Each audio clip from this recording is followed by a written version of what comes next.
Everyone. Last time हम discuss कर रहे थे Rutherford model of an atom. उसमें रदरफोर्ड ने भी एटम के स्ट्रक्चर के बारे में कुछ ऑब्जर्वेशन करी जो उसने अपने एटॉमिक मॉडल में दी थी, लेकिन उसके बाद उसमें भी कुछ ड्रॉबैक्स थे जिसकी वजह से रदरफोर्ड का जो मॉडल था वो रिजेक्ट कर दिया गया। वो ड्रॉबैक्स क्या थे? फर्स्ट जो इसकी ड्रॉबैक ये थी कि एटम की स्टेबिलिटी को एक्सप्लेन नहीं कर पाया। Does not explain the stability of atom. Does not explain the stability of atom. Atom की स्टेबिलिटी को एक्सप्लेन नहीं कर पाया क्योंकि उसी टाइम जब इसने ये एटॉमिक मॉडल दिया था तब हमारे पास फिजिक्स में एक थ्योरी आई थी, इलेक्ट्रोमैग्नेटिक थ्योरी। इलेक्ट्रोमैग्नेटिक थ्योरी बोल सकते हैं इसको, या मैक्सवेल थ्योरी बोलते हैं क्योंकि इसको मैक्सवेल ने दिया था, गिवन बाय मैक्सवेल।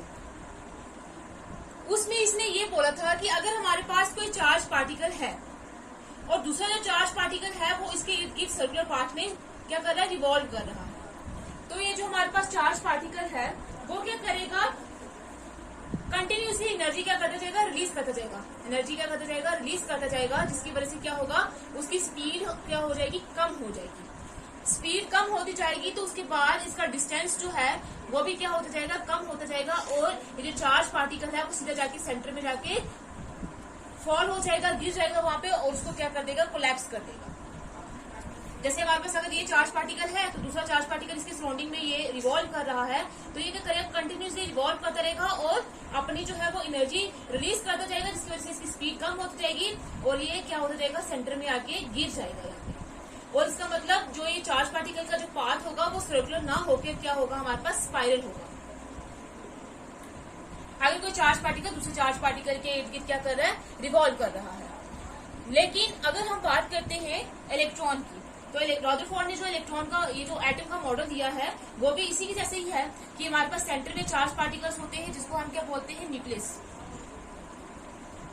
और जो इलेक्ट्रॉन्स होते हैं वो क्या करते हैं, इसकी सराउंडिंग में क्या कर रहे होते हैं, रिवॉल्व कर रहे होते हैं एक डेफिनेट ऑर्बिट में, सर्कुलर पाथ में, जिसको हम क्या बोलते हैं, ऑर्बिट। अब अगर इलेक्ट्रोमैग्नेटिक थ्योरी की बात करें तो इसमें जो इलेक्ट्रॉन है वो भी चार्ज पार्टिकल है, तो मतलब क्या होगा, जब ये जो इलेक्ट्रॉन है वो इसके इर्द गिर्द रिवॉल्व करेगा तो वो भी अपनी एनर्जी लूज करता जाएगा और डिस्टेंस कम हो जाएगा, और इलेक्ट्रॉन जो है वो सेंटर में न्यूक्लियस में आके गिर जाएगा, जिसकी वजह से एटम क्या हो जाएगा, कोलैप्स हो जाएगा। अगर हम रदरफोर्ड की बात मानते हैं तो इलेक्ट्रोमैग्नेटिक थ्योरी के अकॉर्डिंग ये भी यही होना चाहिए, तो एटम जो है वो कोलैप्स हो जाएगा। लेकिन अगर हम एटम का स्ट्रक्चर देखें तो हमारे पास यही होता है, सेंटर में न्यूक्लियस होता है और इलेक्ट्रॉन जो है वो ऑर्बिट में इसके इर्द गिर्द क्या कर रहे होते हैं, रिवॉल्व कर रहे होते हैं।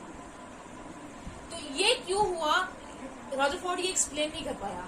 इसका मतलब रदरफोर्ड जो है एटम की स्टेबिलिटी को एक्सप्लेन नहीं कर पाया, ये था इसका फर्स्ट ड्रॉबैक। सेकेंड इसका ड्रॉबैक ये था कि हमारे पास इलेक्ट्रॉन्स जो होते हैं, हमने क्या बोला इसने कि जो इलेक्ट्रॉन जो होते हैं वो एक सर्कुलर पाथ में एटम के इर्द गिर्द जो है वो रिवॉल्व करते हैं डेफिनेट ऑर्बिट्स में। लेकिन रदरफोर्ड का सेकंड ड्रॉबैक ये है कि ये एटम की ये जो इलेक्ट्रॉन की डिस्ट्रीब्यूशन है does not explain the distribution of electrons and the arrangement and the energies of electrons. कि ये जो रदरफोर्ड मॉडल का एटम है वो इलेक्ट्रॉन्स की डिस्ट्रीब्यूशन कैसी है और इलेक्ट्रॉन में एनर्जी कितनी होती है वो एक्सप्लेन नहीं कर पाया। हमारे पास ये सेंटर में न्यूक्लियस होता है, तो इलेक्ट्रॉन जो होते हैं न्यूक्लियस के इर्द गिर्द क्या करते हैं, रिवॉल्व करते हैं, उनमें एनर्जी होती है। लेकिन अगर हम एटम का स्ट्रक्चर देखें तो हर एक एटम के अंदर एक ऑर्बिट नहीं होगा, डिफरेंट शेल्स होती है। एटम के अंदर डिफरेंट शेल्स होती है, उसी के बेसिस पे इनकी एनर्जी भी होती है। जो इलेक्ट्रॉन डिफरेंट शेल में होंगे उनके एनर्जीज क्या होती जाएंगी, डिफरेंट होती जाएंगी। डिफरेंट शेल में जो इलेक्ट्रॉन होंगे उनकी एनर्जी क्या होगी, डिफरेंट होगी। तो ये इसने क्या बोला, रदरफोर्ड ने सिर्फ ये बोला कि एटम ये जो सेंटर में न्यूक्लियस होता है और इलेक्ट्रॉन एक सर्कुलर पाथ में रिवॉल्व करते हैं। लेकिन अगर हम एक्चुअल एटम का स्ट्रक्चर देखें तो एटम के इर्द गिर्द क्या होती है, शेल्स होती है जिनमें इलेक्ट्रॉन जो होते हैं वो रिवॉल्व करते हैं, और हर एक शेल में जो इलेक्ट्रॉन की एनर्जी होती है वो डिफरेंट होती है। और इसी का मतलब ये है कि जो रदरफोर्ड है वो इलेक्ट्रॉन की डिस्ट्रीब्यूशन के बारे में और एनर्जी के बारे में कुछ भी एक्सप्लेनेशन नहीं दे पाया। ये है उसका सेकेंड ड्रॉबैक। उसका थर्ड ड्रॉबैक ये है कि इसने बोला है कि इसने जो अपना एटॉमिक मॉडल था उसको सोलर सिस्टम से क्या किया था, कंपेयर किया था। उसने बोला था जैसे सन जो है, सन के इर्द गिर्द जो डेफिनेट ऑर्बिट्स में प्लैनेट्स मूव करते हैं, वैसे ही इसने यहाँ पे सन की जगह क्या ले लिया था, एटम के अंदर न्यूक्लियस, और इलेक्ट्रॉन जो थे वो सर्कुलर पाथ के अंदर जैसे प्लैनेट्स मूव करते हैं वैसे इलेक्ट्रॉन भी क्या कर रहे थे, मूव कर रहे थे। इसलिए उन्होंने उस इलेक्ट्रॉन को नाम दे दिया था प्लैनेटरी इलेक्ट्रॉन्स। लेकिन अगर हम बात करते हैं ये इलेक्ट्रॉन्स जो है इनको हम प्लैनेटरी इलेक्ट्रॉन्स नहीं बोल सकते हैं, क्योंकि हमारे पास जो प्लैनेट्स होते हैं उनका जो मास होता है वो बहुत ज्यादा होता है और वो न्यूट्रल पार्टिकल्स होते हैं, हमारे पास न्यूट्रल होते हैं, उनके ऊपर कोई चार्ज नहीं होता है। लेकिन जो इलेक्ट्रॉन्स हैं वो हमारे पास बहुत स्मॉलेस्ट पार्टिकल्स होते हैं, बहुत ज्यादा स्मॉल पार्टिकल होते हैं। एटम सबसे स्मॉलेस्ट पार्टिकल है तो उसके अंदर सब एटॉमिक पार्टिकल है तो उसका मास बहुत ज्यादा होगा, निग्लिजिबल होगा।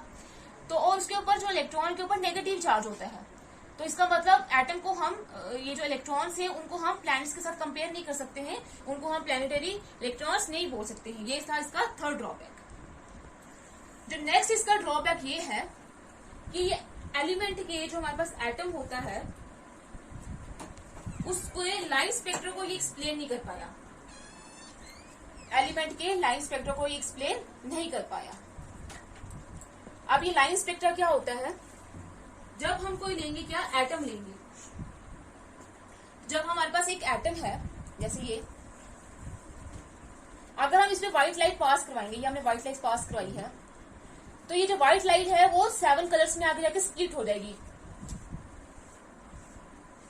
ये जो फेनोमेना होता है जिसमें जब हम व्हाइट लाइट को एटम से पास करवाते हैं तो जो स्प्लिटिंग ऑफ लाइट होती है इसी को हम बोलते हैं लाइन स्पेक्ट्रा या एटॉमिक स्पेक्ट्रा।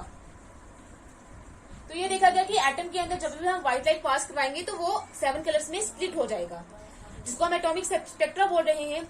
ये जो एटॉमिक स्पेक्ट्रा है ये रदरफोर्ड एक्सप्लेन नहीं कर पाया था, ये थी इसकी नेक्स्ट ड्रॉबैक, जो बाद में बोहर ने एक्सप्लेन करी थी। लेकिन अभी ये जो रदरफोर्ड था वो इस चीज को एक्सप्लेन नहीं कर पाया था। और जो हमारे पास 7 लाइट्स होती है विबगियर,